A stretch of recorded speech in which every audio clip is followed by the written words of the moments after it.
Потрібен додатковий час. Суддя окружного адміністративного суду не виніс рішення щодо скасування заборони Уляні Супрун виконувати обов'язки міністра охорони здоров'я. Про це клопотав Кабмін. Суд пообіцяв оголосити вердикт завтра. Додам, що цей же суд минулого тижня задовольнив позов депутата від Радикальної партії Ігоря Мосійчука і відсторонив Супрун з посади виконувачки обов'язків міністра охорони здоров'я. Мосійчук пояснив свій позов тим, що Супрун має два громадянства – українське і американське.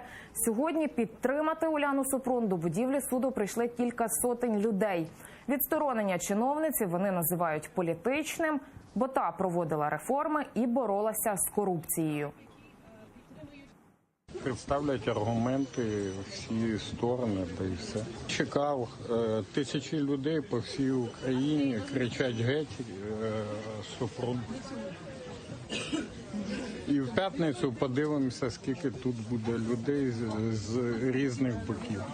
Ніхто не має права втручатися в наші обов'язки, в наші повноваження, як уряду, який прийнятий і підтриманий парламентом по виконанню фактично політики в сфері охорони здоров'я. Сьогодні від імені уряду я представив в судовому засіданні чіткі юридичні аргументи безпідставності і нікчемності ухвали суду, яку виніс цей суддя, який слухав сьогоднішнє клопотання. І ми вимагаємо скасування ухвали в повному обсязі і розблокування роботи Міністерства охорони здоров'я і уряду в частині здійснення медичної реформи. Ми лише хотіли, щоб він скасував рішення, щоб я могла далі діяти як виконуючий обов'язків міністра охорони здоров'я.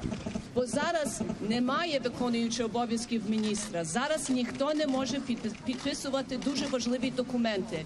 Документи як відправа лікування за кордоном для тих пацієнтів, які не можуть лікуватися в Україні. Більше 600 мільйонів ліків, які зараз є на складах в Києві, яких маємо розвозити по Україні. Я не можу підписувати ті документи, бо заборонив суд.